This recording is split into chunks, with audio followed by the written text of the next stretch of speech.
Great. Thank you for saying all that. And yeah, it's a wild world out there in social media. And I will not claim to be any social media expert whatsoever.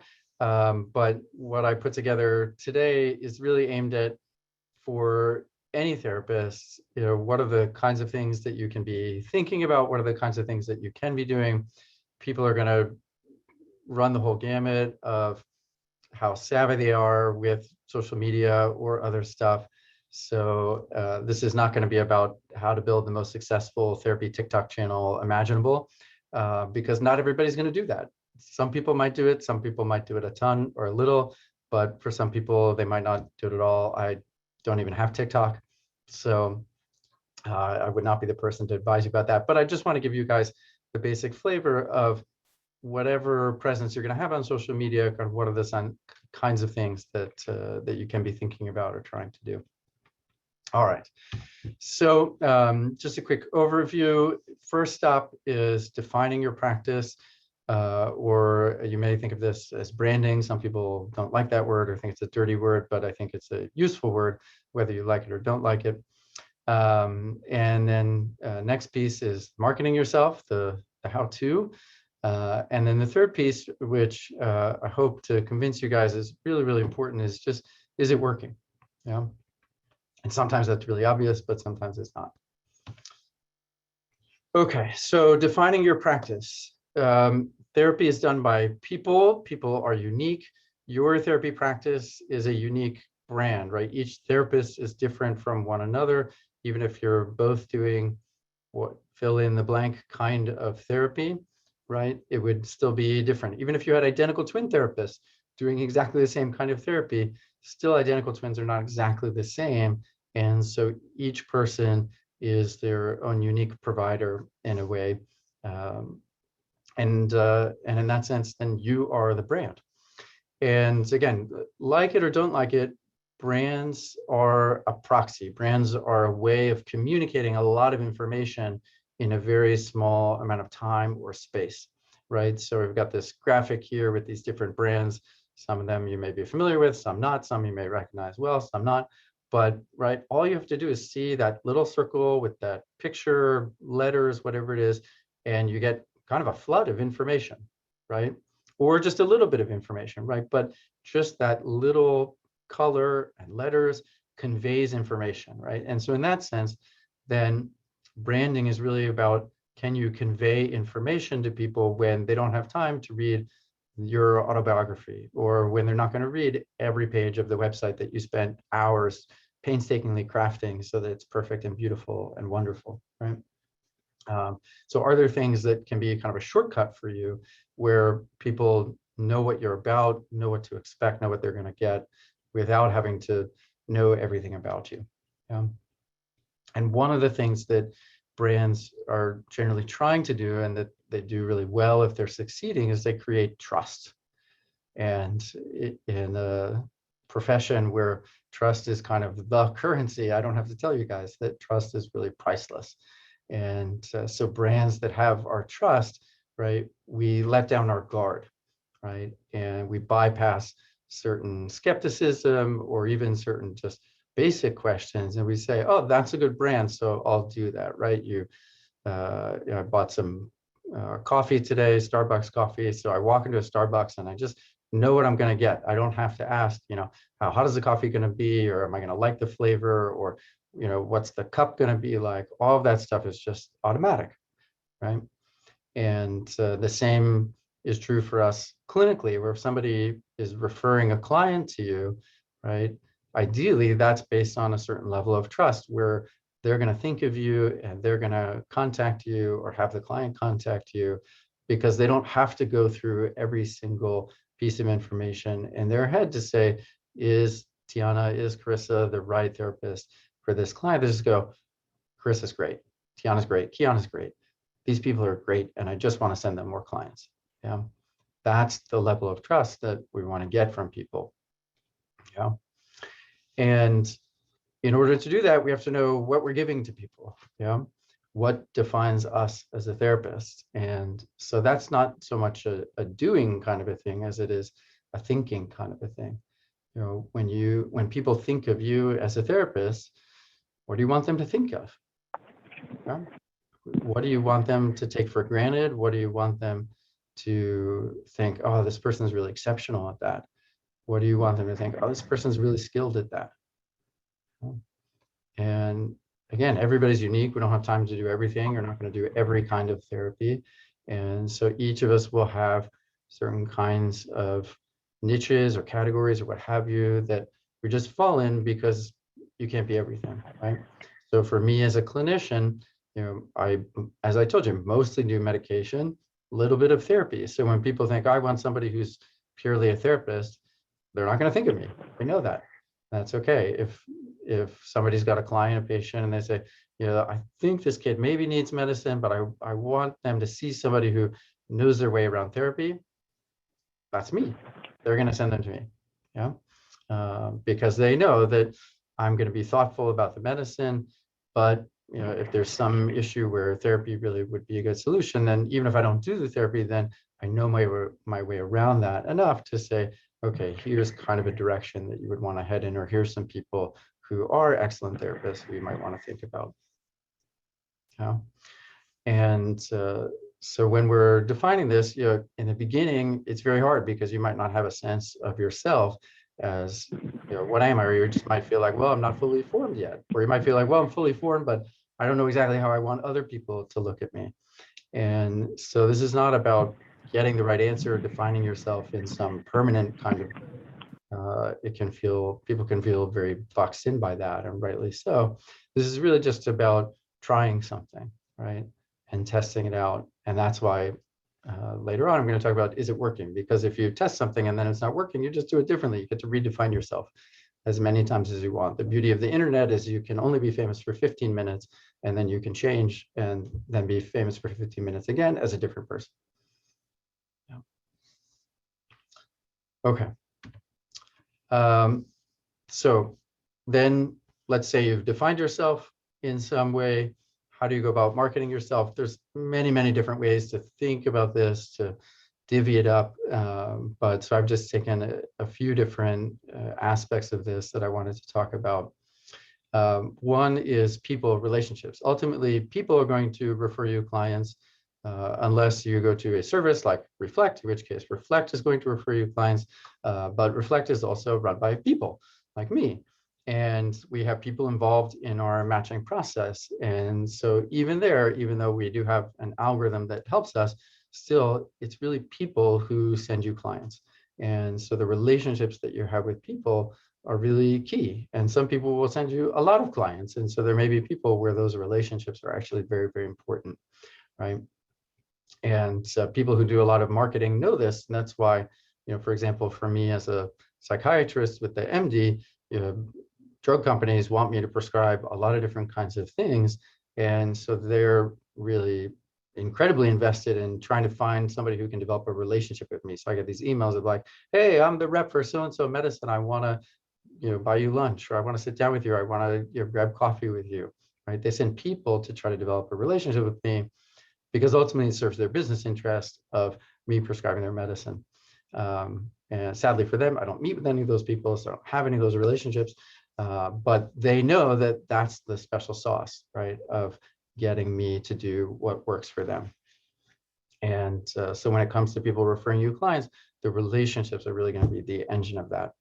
And so we can think about other therapists as sending us clients. So early on, we may get clients from supervisors, mentors, right? People who are sort of ahead of us, either in time or in seniority in some way, because there's always a lot of people who need therapy, and there's a lot of therapists, but usually more people who need therapy than there are therapists. So some therapists are full, and then they get a referral and they say, well, I can't see you, but I can pass you off to somebody, fill in the blank. And that's where if you have a relationship with that person, they're going to think, oh, I can pass you off to Jessica because I know Jessica and she's great. I just talked to Jessica last week, right? And so having that relationship with people will drive your business as much as anything else, if not more. So there could be therapists where you want to develop a relationship. They could be senior to you. They could be at your level. They could be people who just aren't in your same niche, not your brand. So if I'm a DBT therapist, then I might want to develop relationships with therapists who do psychodynamic psychotherapy, because the two of us don't overlap, right? And we can send each other clients, right? That sort of thing. And then the other bullet point I put there is just related interests. So there are industries where people may quickly find themselves connected to a therapist, but they're just 1 degree removed from that, just 1 step away at that moment. So maybe you've got a friend who runs a yoga studio, right? Tons of overlap between the body health and mental health. And so maybe some of the yoga instructors end up referring people to therapy, right? And so developing those kinds of relationships might be really helpful in your niche. It might not be that, it might be something else, right? But any things that are close to mental health, be it physical health or other emotional things, or other kinds of learning things, right? Students often have mental health difficulties just because of where they are in development. And so developing relationships with people at learning institutions, right, might be something that you do. For example, at UCLA, where I work some, right, they've got office for undergraduate mental health. They're called the Counseling and Psychological Services. And they've got a ton of therapists who just connect to them as a way to connect to students. And so the people at Counseling and Psychological Services, with their 30,000 students, who some of them need mental health support at any given time, they just keep sending those students to various therapists who are connected. All right, so all these can be different avenues for you to get clients. And I just think about it ultimately as something that is people-based. Okay, so relationships. And then as Kiana was mentioning, then there's the interweb and all its complexity. And there's just a few things that I want to touch on here because it does get very, very complex. One is a website. People generally have a website in this day and age. So it's good to have a website. What your website is like may matter. It may not matter too much. Some people are really particular about that kind of thing. Some people less so. Some people have an appetite for building a website. Some people less so. My point here would just be good to have a website with some very basic information. Usually short and sweet is best, because most people either don't have the time or don't have the attention span to go through everything, every page on everybody's website. So even if you just have one page, a landing page, it just says, this is about me, this is where my office is, or I don't have an office, just teletherapy now. These are my hours, this is my training. Great, you're done, right? So there are tons of different sites out there where you can build a website, Squarespace, Wix, right? All these different things. So again, this is not to get into the nitty-gritty of how to do that, but just having one, keeping it very basic, definitely a good idea. Some people have blogs connected to their website or separately. So Kiana, you were talking about, well, what about posting and when to post and all that kind of stuff. So blogs can be useful as a way to get yourself out there and get people, if they do read your blog or come across it somehow, thinking about you as, oh, this person really knows something, they know their stuff. But it might not be crucial, right? Blogs generally work well when you keep posting a lot, frequently, once a month, once a week, probably not less than once a month. And so if that's something that you have the inclination to do it, and you can have the time and the energy to keep up that kind of pace, great, excellent, go ahead and do it. But I think sometimes people worry, oh, if I don't have a blog, then nobody's ever going to find me. And so I want to be at least one person who can tell you guys, not everybody needs to have a blog. If it's not your inclination, if you don't have the time or energy to do it, that's okay. If you've got a website, you at least kind of put your shingle out there on the internet so people can find you if they want to find you and know how to get in touch with you. And I would say that's really the main thing, is that people can put your name in the Google search bar and they will find something and a way to get in touch with you. If they can schedule an appointment through your website, awesome, but not required. Okay, so that's website. And then the other one is social media. And again, probably all, if not many of you guys are more savvy to social media than I am. So I'm not necessarily the one to be giving advice, but really in terms of marketing as a therapy practice, right? This is kind of where it's a buffet. You can take as much as you want, do as much as you want. But if you're not that hungry, if you don't have the inclination for it, you don't have to do a ton of stuff, because ultimately, again, I find that most referrals are still going to come down to relationships, right? You might get a referral if somebody says, oh, I saw your Instagram post and I thought it was amazing, and so I wanted you to be my therapist, or my therapist saw your post and wanted you to be my therapist, what have you. But that is generally going to be less common unless you're somebody who's really savvy, really putting a lot of time and energy into it. And if 30% of your clients are going to come from people seeing your TikTok channel or your YouTube channel, then you're going to be doing a lot of stuff on there anyway. You're going to have all kinds of gear and be reading a lot about what are the best posts, what's the timing of the posts, that kind of thing. So you can think about that kind of thing. But if you just look at that and say, God, I don't want to spend time on that, that's okay. You don't have to. Tons of people are on Facebook. You can do it.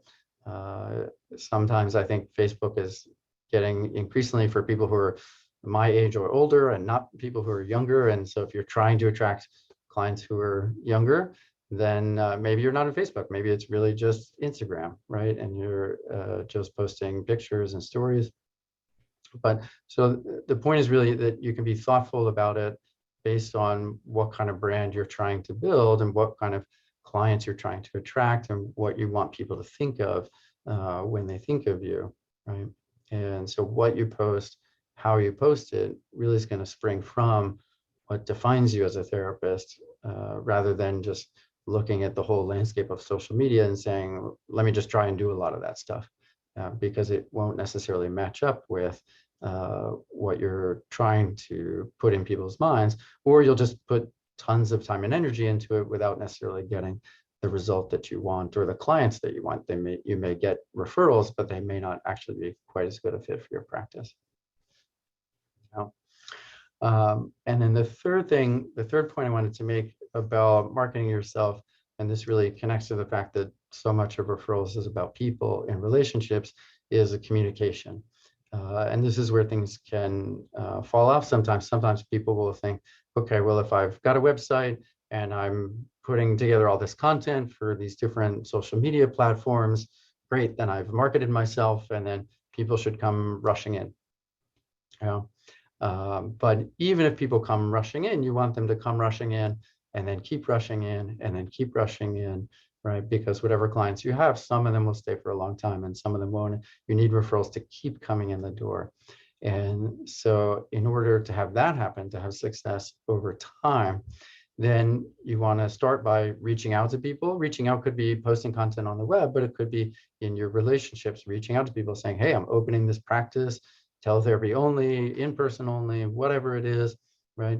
Here's what I'm looking for, right? If you talk to other therapists who might refer you clients, you'll quickly pick up on that. That's kind of the language that people talk in. What kind of clients are you looking for? I'll send you those, right? Oftentimes people are more than happy to send you clients. They just want to know which ones are the right ones and which ones are not the ones that you're looking for, right? So to have an answer to that question is really helpful if you're talking to other therapists, so that they don't send you a 6-year-old because you prefer to work with 9-year-olds or what have you. Yeah.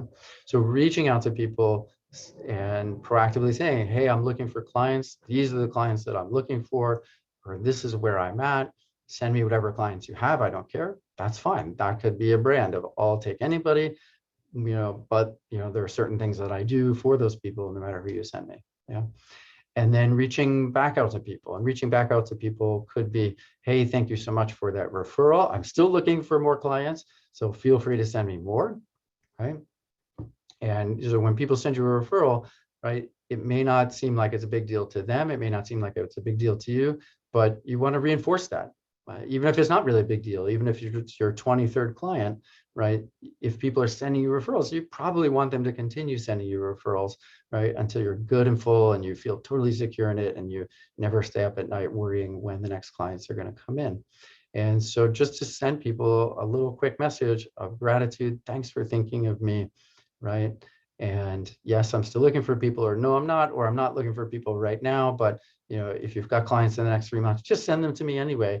And if I'm full, then I'll let them know, right? So really communicating very explicitly to people, what is it that you want, right? And it can be tough for therapists in the beginning, either to know what they want, so that's why we're going to think about it in the beginning, or it can be tough sometimes to just be assertive with that and say, here's what I want, and tell people that. And so this is me encouraging you to say, do be assertive. If you need to think hard about the language you want to use, think hard about it. But people are going to have a much easier time sending you referrals if they hear from you, if they hear back from you, and if you kind of pave them a path of, here's what you can do for me.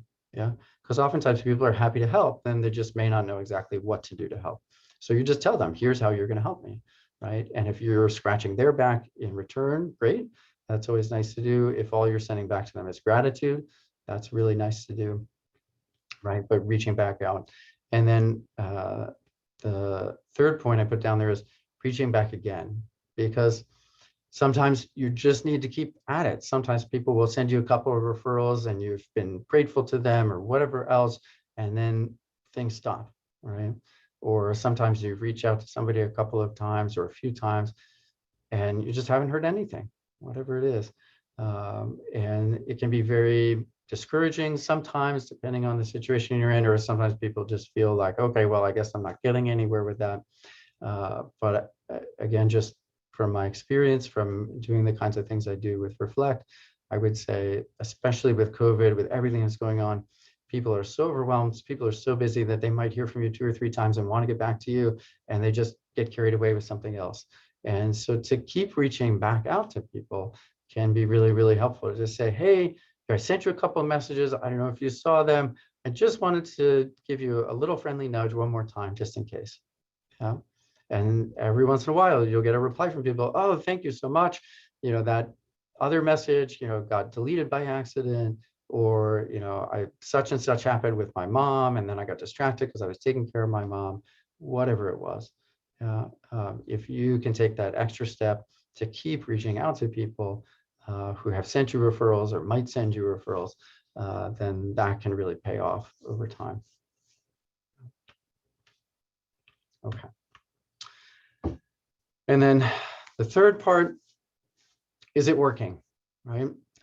Anything we do, if we have some vision, some version of success, then we're going to spend at least some time thinking about or trying to decide, am I successful or not? Have I been successful? If you're successful, then usually it'll be pretty obvious, like, oh, I'm getting referrals, I'm getting more referrals, I'm getting referrals from 6 different sources, 10 different sources, I'm getting more referrals than I can handle. Great. If that's what you're finding, then you've been successful, no questions there. And you may not need to learn much because things, whatever it is that you're doing, it's working and you can just keep doing it. Yeah. But sometimes what you're doing isn't working, or it's working in some ways, but not in others, or it's working with some people, but not with other people, whatever it is. You know, there's some people who whatever they do works, but most of us, we do some things that work and some things that don't. And when we do things that don't work out the way that we plan, then we can turn that around. But what we need to turn that around is feedback. We need to know, why didn't it work? Didn't work because of the timing. You know, if I posted something at 2 a.m., should it have been posted at 2 p.m.? Maybe that's why. You know, did it not work because of the content? You know, was it, you know, I posted a picture of a happy family and what would have gone over better was a picture of this, or I didn't post a picture and it turns out people respond to posts with pictures, right? Or maybe I could post a video next time, right? But we want, as much as possible, try to get feedback.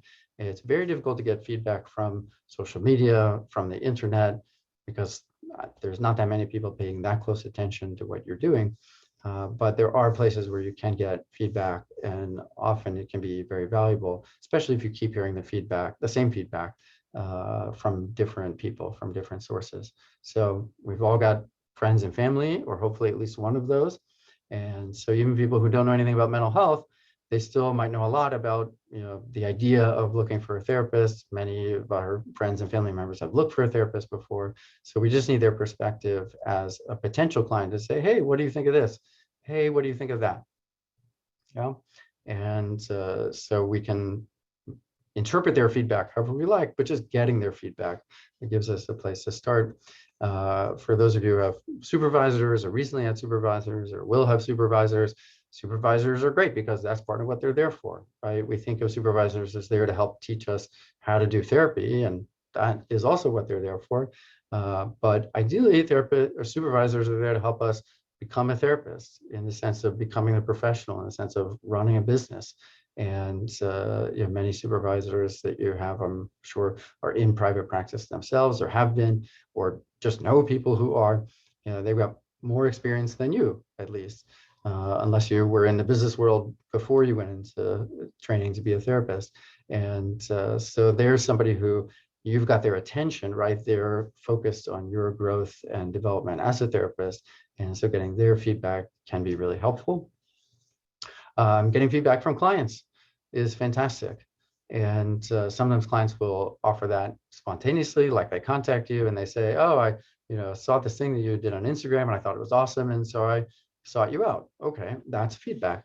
Sometimes it won't be spontaneous. They won't just offer it up, but you can still get it from them, right? So every time I see somebody new, or at least if I'm in a marketing mode, I think, how did you find me, right? Who referred you to me? And what made you follow through on that? Because when people get referred to a psychiatrist, either I'm the only psychiatrist they could find, in which case it doesn't matter whether I'm good at marketing or not, or they got referred to like 10 psychiatrists and picked me out of a hat. And why did they pick me out of a hat? Or whoever referred them, why did that person pick me out of a hat, right? So any referral that comes in, you can get feedback from them of how is it that they did end up contacting you, right? Or if they contacted you, why did they then follow through and schedule the first session? Or if they came for a first session, why did they come back for a second one, right? We can get all kinds of feedback from people about what's working that keeps them coming back or gets them in the door in the first place.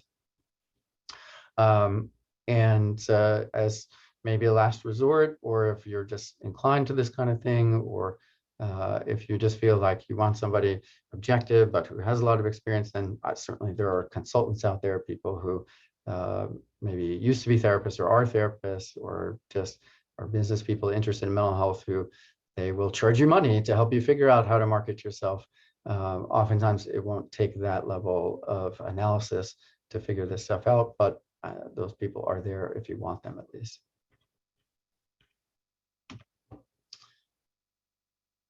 Okay, so I'm going to say a little bit about Reflect and what we do to help with marketing, and then that'll take about 5 more minutes, and then I'll stop and we'll have plenty of time for questions. Okay, so Reflect. Our mission at Reflect is to help people grow a thriving private practice. And what we really want to do is give people the best of both worlds when it comes to all the benefits of a solo private practice, but then also not losing any of the benefits of a group private practice. People love to be in business for themselves and earn as much as they can earn, but groups have some advantages. People like to have colleagues, they like to run things by people, they like to go to trainings with people or hear about trainings or talk things over, talk over cases, all kinds of stuff. We like each other. Therapists are a cool bunch of people, right? So it's nice to talk to them. And so at Reflect, we want to give you, as I said, the best of both worlds. And how do we do that? So it starts with giving you clients. We do the marketing part for you. We are on the internet, social media presence, contacting all kinds of different sources to say, if you've got people who need therapy, we've got fantastic therapists for you. And then we have a matching algorithm actually that will get a bit of information from you and your style as a therapist, and a bit of information from potential clients, and a little bit about what they're looking for, at least what they think they're looking for. Between our algorithm and then our matching team, we can send you clients who tend to be a pretty good fit for your practice, for what you're looking for, whatever you tell us you're looking for. And then those folks will tend to stay in your practice and stay longer because they're a good fit from the get-go. And then not only do we take care of the marketing part, but we do some of the other boring, thankless stuff as well. So scheduling, billing, you don't want to spend time doing that. Therapists probably spend about at least 30% of their time in solo private practice not seeing clients, just doing other stuff. And that's time that you could be seeing clients. That's time that you could be seeing the same client more than once a week. That's time that you could be taking care of yourself, or if you have a family, taking care of your family. A lot of other things you could be doing, that are more fun than this sort of stuff. And so we take care of that for you. And it's free to get matches. So unlike Psychology Today, where you got to pay just to be in the game, then we'll say, look, clients want to see you, then we'll match them with you. Done, no problem. And we've got an amazing group of therapists and people who run the whole gamut of kinds of therapy, kinds of people, all kinds of stuff. And we really pride ourselves on being a diverse group because we think there's a lot of strength in that. And so 40% of our therapists identify as people of color. Our therapists, this always blows me away, speak over 30 languages. I keep like going back to counting because I'm like, no, that couldn't be 30 languages, but it's true, 30 languages from, as you can imagine, all over the world. And 20% or more on a given day of our therapists identify as part of the LGBTQ community. And we find, especially in this day and age, that's really nice because we've got clients who feel like they want to find a therapist who matches them in that way or in some way related to that area of identity. And so to be able to give people what they're looking for, we find really helps them open up.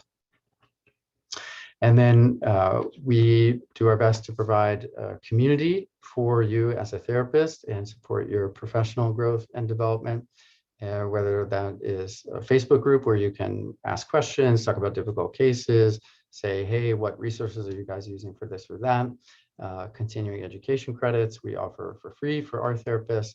And then feedback. I was talking about feedback earlier, just in terms of figuring out for you as a therapist what works. But also with clients, it turns out feedback is incredibly useful and incredibly important for them in their progress, but also for therapists in terms of their professional growth. And so that's something that we take care of for you. Of when clients come in, we ask them, hey, how did that go?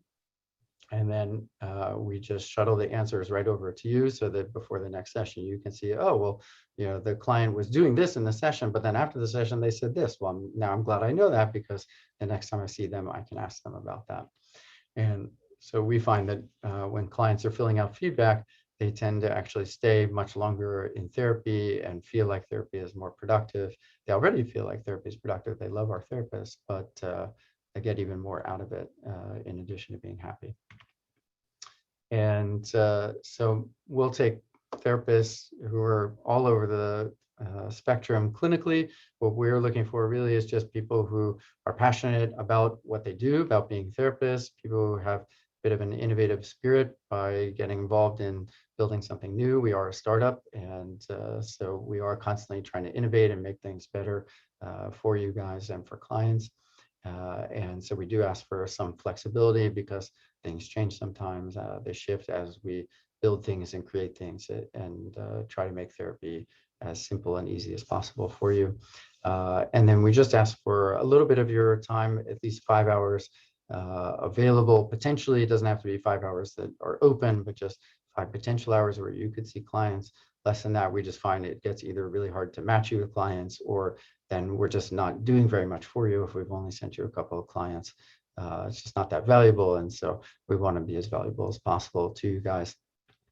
And we do offer clients the option to talk with people on the phone before they schedule a session. We call those intro calls.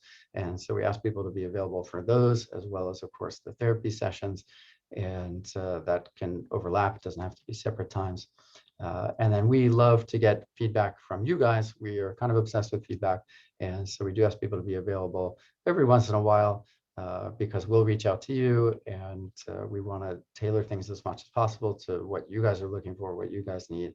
And so we just want to be sure you know that we are going to try to connect with you, and hopefully you'll have time to talk with us. So our website, joinreflect.com. Go check it out and feel free to apply today. And let me stop there. And I see in the chat there have been a lot of questions. So I can start to take a look at those, or if you guys want to just speak out, feel free. Yeah. Thank you so much, Carl. That was a great presentation. If you guys have any additional questions that you haven't already put into the chat, this is your chance. Go ahead and put them into the chat. As we go through the questions, we have been looking at the ones that have already been submitted, and we're going to go ahead and go through them. So I'll read one of the first ones. Chris, do you want to start with the poll? And Oh, then that's do the right. questions? Yeah. So, right. So Tiana, the poll. Let's talk about the poll. We're just going to launch a poll really fast to ask how you heard about today's webinar and like where you are in your journey. So if you just take a few seconds to fill that out, and then we will do the questions. So I'm just going to launch that. Awesome. Which is getting feedback. That's right. Getting feedback. So how did you guys hear about today's webinar? Was it the website? Was it the newsletter? Was it friends? Was it maybe your university? We went to a couple of universities and talked about the event. We did. Maybe we came to your class and that's why you're here. Maybe it was social media. Maybe you're subscribed to the Instagram page or the Facebook page for LA CAMFT. Please feel free to fill that out. And then let us know where you are in your 3000 journey. Are you a student, MFT trainee? Are you a registered associate, newly licensed? Or maybe you've been licensed for 2 or more years, or maybe other. Maybe you're not an MFT. Maybe you're something else, CSW, psychiatrist, psychologist, whatever. We don't know. Let us know. Fill out the poll. We've got 32 of 35. If there's any 3 more people that are dire to answer, you have like 5 seconds and then I'm going to close it. All right. I think we're good. You guys did so excellent. I'm filling out that poll. I'm so happy. Yeah, this is awesome. Okay, I'm going to close it. So yeah, we have that. And people can just see. It seems like it's mostly the website, newsletter. We got lots of stuff. All right, friends too. We gotta know that the friends are here. All right. Yeah. So let's see if we can have, I think our first question was from Shirley. And she asked, is it good to have a website as an AMFT? Would that help? Yeah, fantastic question.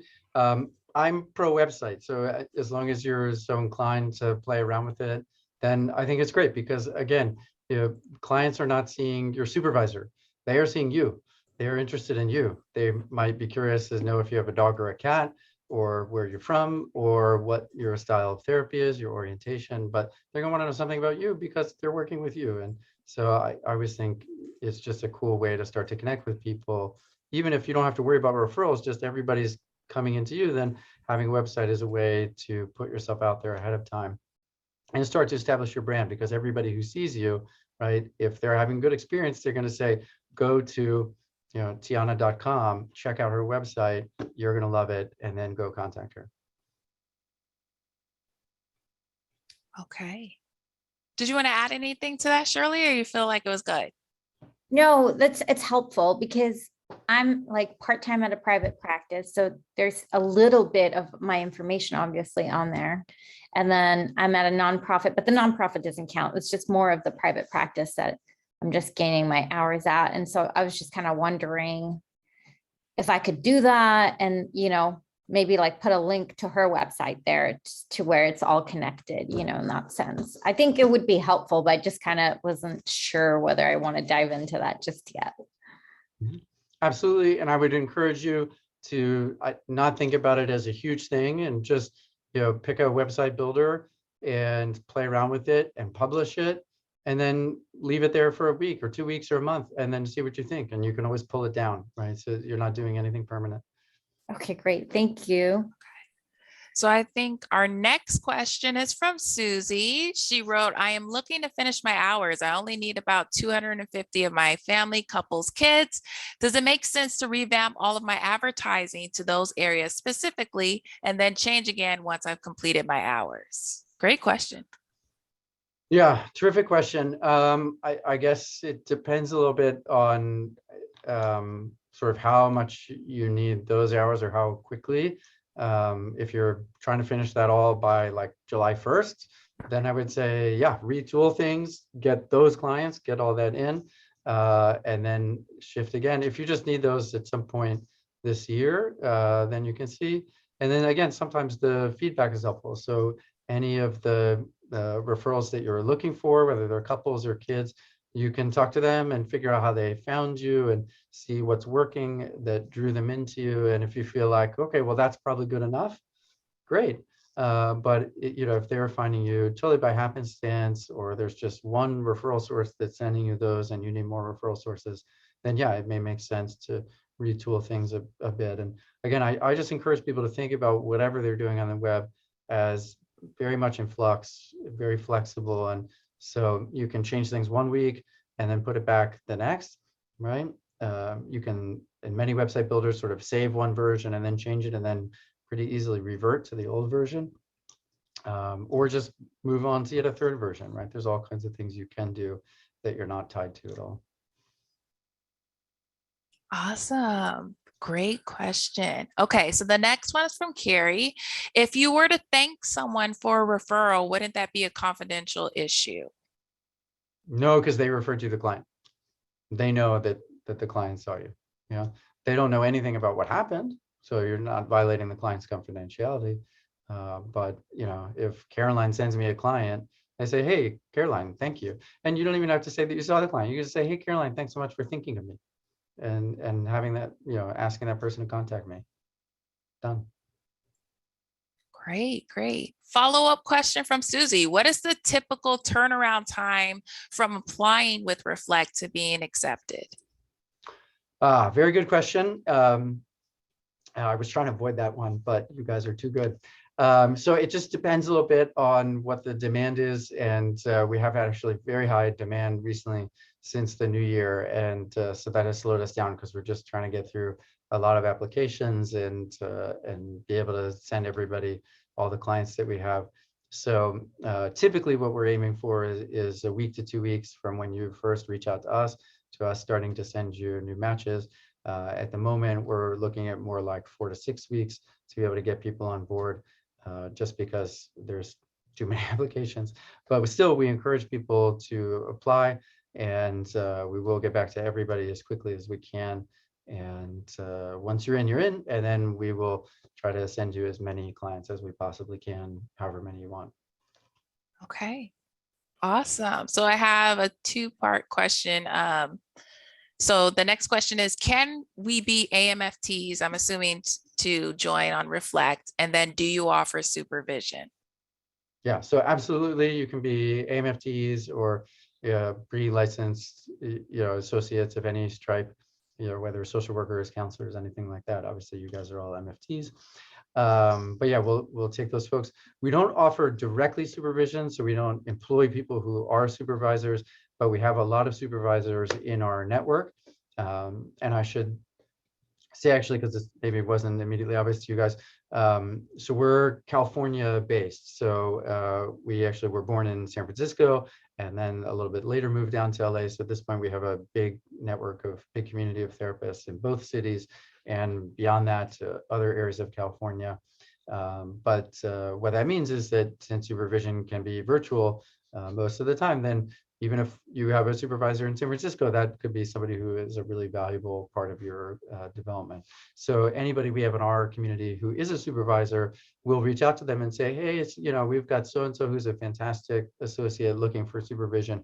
Could you take this person in? So we'll try to facilitate those connections for people as much as possible. Okay, excellent. Next question. Awesome. It's from our other CAMFT chapter, local chapter. Guys, check her out, Stephanie. What are the best ways to market on a budget? Oh, yeah, fantastic question. So email is free. Yeah, and people send you referrals and you can contact them.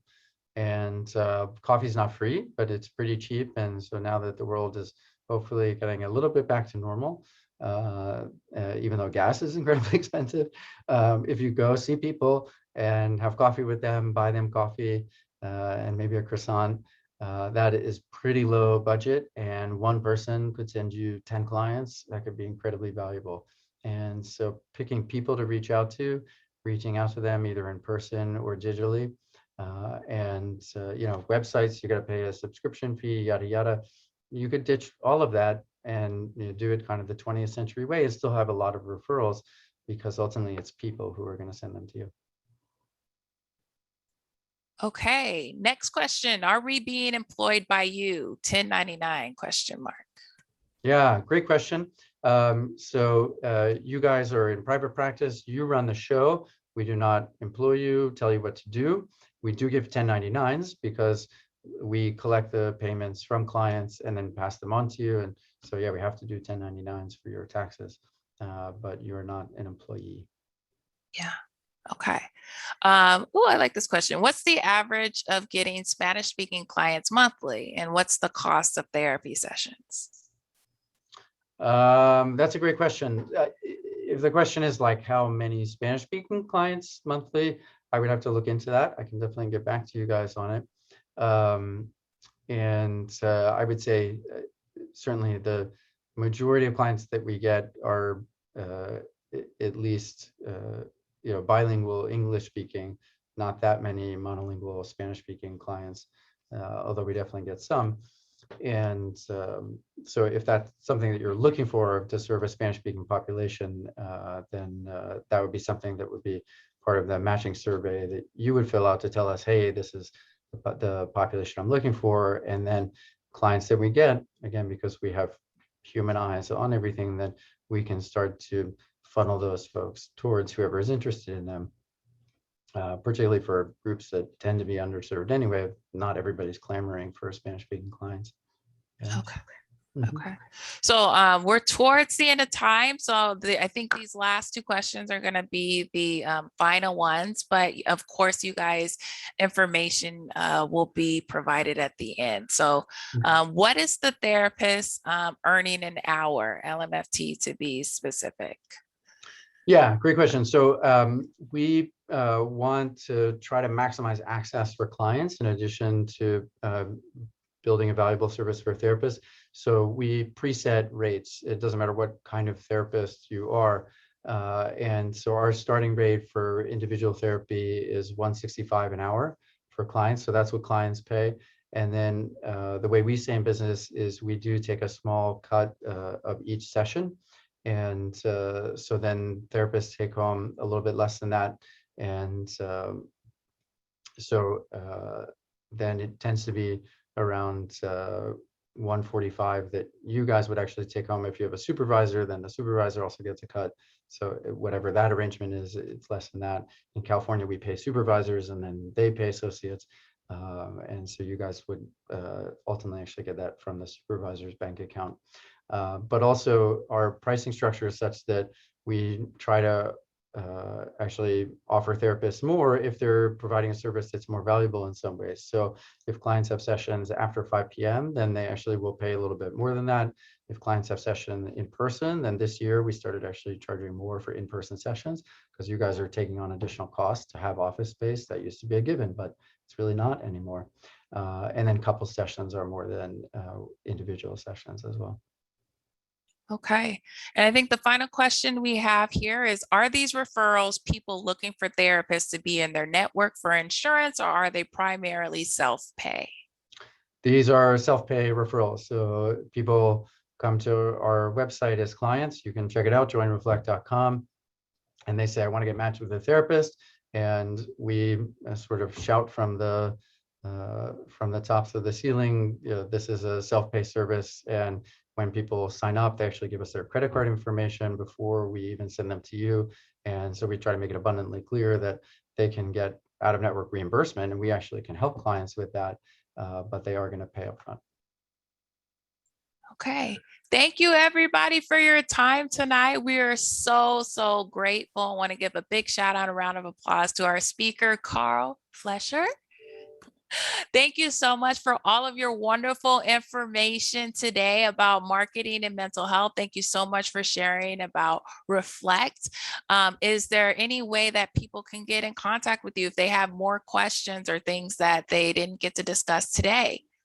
Yes, absolutely. The simplest might be if I can ask you guys to pass on my contact information, but feel free to just email me, Carl, C-A-R-L, @joinreflect.com. And I will get back to anybody who emails me as soon as I can.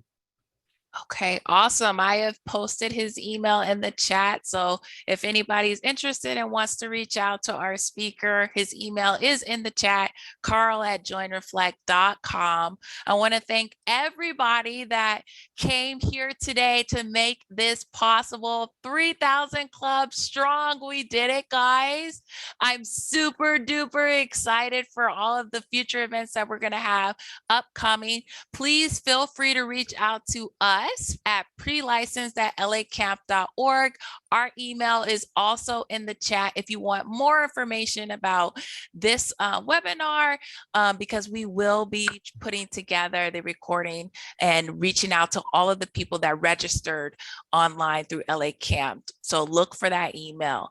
And also, if you want more information about upcoming events that we're going to be putting together, I also want to give a big shout out to our all of the wonderful people that helped spread the word about tonight. That includes our local chapters outside of LA Camp.